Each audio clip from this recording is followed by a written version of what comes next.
Good morning. Over the last few weeks, social media has been flooded with memes and articles talking about COVID-19, many of which revolve around this idea that we're all in the same boat. And when this crisis first began, I really felt that way too. But as the weeks have gone on, it's become crystal clear that not only am I and other special education families not in the same boat, we're not even in the same ocean. I want to be clear up front that my comments here are entirely in response to actions taken by FCPS Central Office and not at all a commentary on school-based administration, teachers, or staff. SEPTA knows that our school-based teams have been working around the clock, and we appreciate all they have done and continue to do.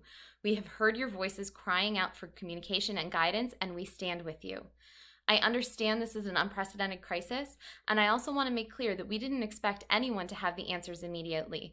DSS leadership responded recently to SEPTA stating that FCPS has been watching and waiting for additional special education guidance from the federal and state governments related to regulatory requirements. We are disappointed that FCPS has clearly taken a wait-and-see approach rather than a proactive one.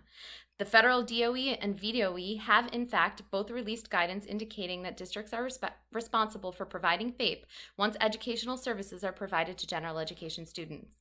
Had FCPS followed that guidance, many of the communication problems that have arisen with regards to these new forms and procedures may have been entirely avoided. While this crisis may be unprecedented, the significant communication issues in FCPS are not. Given the morass that is FCPS's communication currently, SEPTA has the following requests.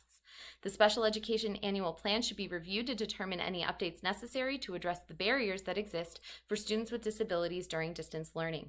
This body has already acknowledged that distance learning may continue into the next school year, and this document must reflect that. DSS must provide clear expectations for families, students, and staff detailing what the expectation is for special education regarding teacher-led instruction. Is new instruction expected or just maintenance of skills? How much whole class virtual instruction should students expect in various special education settings? Will special ed electives be offered remotely or not?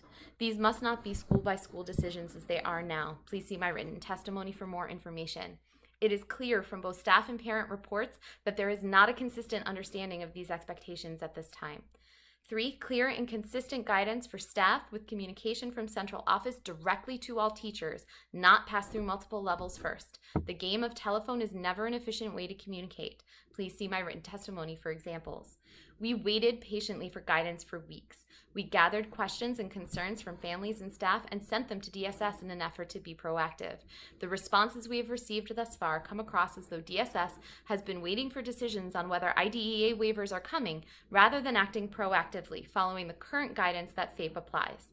It is well past time for FCPS to take the lead, to act decisively, with clarity, and with full transparency. Thank you.